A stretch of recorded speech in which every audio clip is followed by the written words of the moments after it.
Tapi untuk fakta saat ini ya, yang rame ini kan orang Syiah sama Wahabi sedang bersatu untuk memusuhi para habaib itu.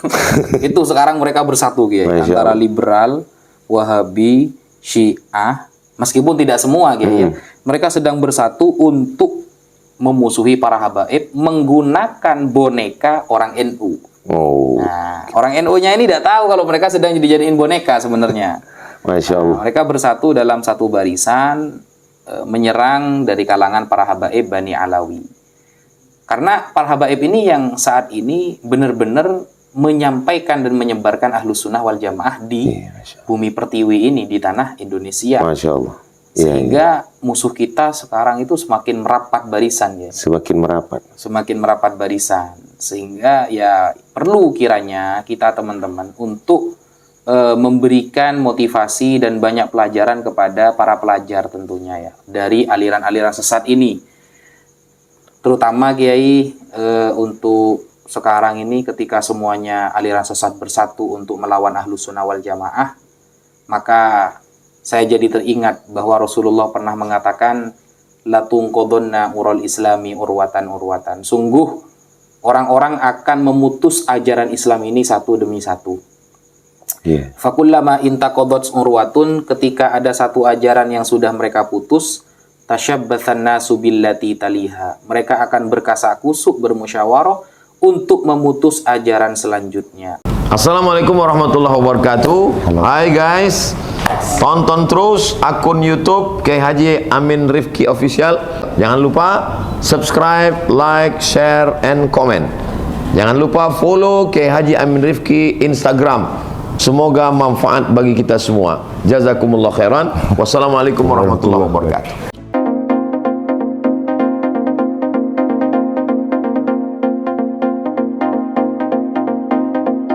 Jadi kita untuk mengidentifikasi mereka, selain daripada melihat adanya nisbat pada satu nama tertentu, juga dilihat dari prakteknya. Prakteknya.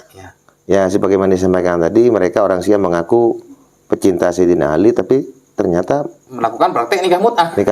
Yang bertentangan dengan Sayyidina Ali sendiri kan seperti itu. Jadi mereka memang sengaja untuk mengabur-ngaburkan agar umat ini agak bimbang itu masuk ke sana. Kayaknya memang mau disesatkan gitu. Betul. Ada yang lewat jalur Syiah, ada yang jalur liberal, ada yang dari Wahabi. Betul. Kayaknya kayak pemain bola mereka. Ada bagi-bagi tugas. Benar.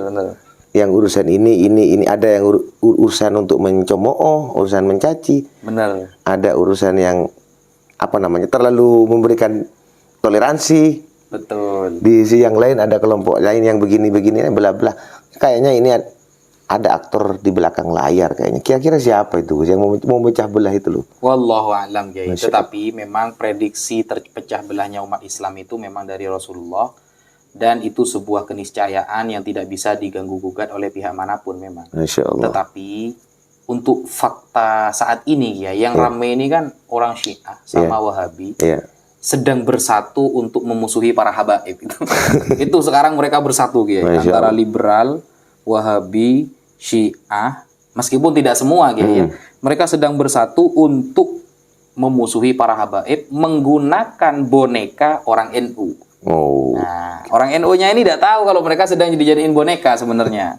Masya Allah. Mereka bersatu dalam satu barisan menyerang dari kalangan para habaib Bani Alawi. Karena para habaib ini yang saat ini benar-benar menyampaikan dan menyebarkan Ahlus Sunnah wal Jamaah di bumi pertiwi ini, di tanah Indonesia. Masya Allah. Sehingga musuh kita sekarang itu semakin merapat barisan ya. Semakin merapat barisan. Sehingga ya perlu kiranya kita teman-teman untuk memberikan motivasi dan banyak pelajaran kepada para pelajar tentunya ya, dari aliran-aliran sesat ini. Terutama Kiai untuk sekarang ini ketika semuanya aliran sesat bersatu untuk melawan Ahlus Sunnah wal Jamaah, maka saya jadi teringat bahwa Rasulullah pernah mengatakan latungqadunna ural islami urwatan. Sungguh orang-orang akan memutus ajaran Islam ini satu demi satu. Iya. Fakullama intaqadat urwatun, ketika ada satu ajaran yang sudah mereka putus, tasyabbathan nasu billati taliha. Mereka akan berkasakusuk, bermusyawarah untuk memutus ajaran selanjutnya. Awwaluhunna al-hukmu billah. Yang pertama kali mereka putus adalah naqdul hukmi, yaitu cara berhukum dengan hukum Allah. Yang terakhir wa akhiruhunna as-shalah, adalah ajaran solat yang akan mereka putus. Nah, mencintai dzurriyyah Rasulullah adalah ajaran sejak zaman para sahabat. Nah, sekarang sudah mulai diputus nih. Yang Ba'alawi batal lah, palsu lah. Nah, itu kan sudah mulai diputus ajaran itu. Betul. Ya, mungkin itu dulu. Masya Allah. Itulah teman-teman sekalian ya, pencerahan dari beliau. Jadi kita harus hati-hati, kita harus selektif. Jangan asal mencerna isi-isi tausiah yang ada di medsos ya, Gus. Betul. Kita harus telusuri, kita amat-amati ke arah mana ceramah mereka, ke arah mana orientasi mereka. Betul. Itu yang terpenting. Itulah yang harus kita waspadai, penyusupan dari kelompok-kelompok non-Islam yang melalui paham-paham yang lain-lain untuk memecah belah umat Islam. Saya kira cukup ya. Untuk terakhir, Kiai. Silakan. Ya, terakhir saya sempat ada beberapa netizen bilang begini, ayo adakan bahsul masail saja. Siapa yang benar, apakah nasab habaib itu palsu atau tidak. Saya hampir ketawa sebenarnya melihat pernyataan ini. Bahsul masail, kata mereka. Kita Kiai pasti lebih tahu dari saya karena pengalamannya lebih banyak. Kalau di bahsul masail, Kiai, ketika kita dengar qalan Nawawi, Imam Nawawi berpendapat, kita taslim. Betul. Kalau kita mendengarkan qala Ibnu Hajar Al-Haytami, Imam Ibnu Hajar Al-Haytami berpendapat, kita taslim. Betul. Lah ini golongan pembatal nasab ini, Imam Ibnu Hajar aja diragukan sama mereka, kan ngawur ini. Mau basul masail gimana? Basul masail dari tingkat desa sampai tingkat nasional. Kalau sudah mendengarkan Imam Ibnu Hajar yang berpendapat, kita taslim. Beliau fuqaha. Beliau itu allama al-faqih. Betul. Kalau mendengarkan Imam Nawawi mengatakan A, B, kita selesai masalahnya. Basul masail selesai. Nah, ini Imam Ibnu Hajarnya yang dikritik kan. Mau masail gimana, kata saya. Imam Nawawinya dikritik. Imam Nawawinya dikritik. Jadi ini bukan basul masail, ini nyari masalah beneran ini. Betul. Ini namanya amikul basail ini. Mendalami masalah ini namanya. Iya, betul. Nah, untuk itu Gus, ada sebagian kelompok yang ngeyel-ngeyel kayak gitu, kita juga harus mengkonter itu.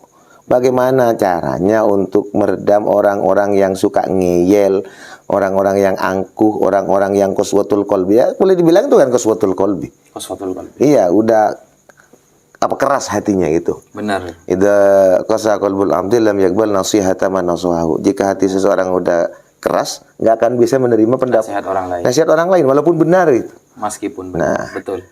Bagaimana cara untuk strateginya untuk meredam orang-orang yang kayak gitu tuh caranya? Satu-satunya cara doakan mereka dapat hidayah itu. Dapat hidayah. Masya Allah.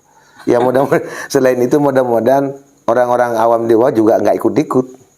Amin. Ya itu yang paling bahaya karena semakin viral mereka itu, semakin disimak mereka yang kontroversial, orang-orang yang awam jangan-jangan jadi was-was nanti. Iya.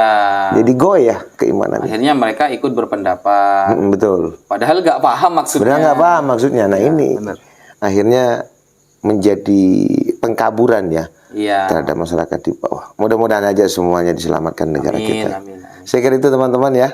Sebuah mutiara ilmu yang telah disampaikan oleh Gus Fuad Abdul Wafi yang sangat terkenal. Ya ini bisa dijadikan tip bagi kita bagaimana caranya untuk mengidentifikasi dan menetralisir paham-paham yang sesat dan menyesatkan. Mudah-mudahan kita dan anak cucu kita senantiasa berada di jalan yang lurus. Amin. Di jalan yang diri Allah Subhanahu wa taala. Terima kasih. Assalamualaikum warahmatullahi wabarakatuh. Waalaikumsalam warahmatullahi taala.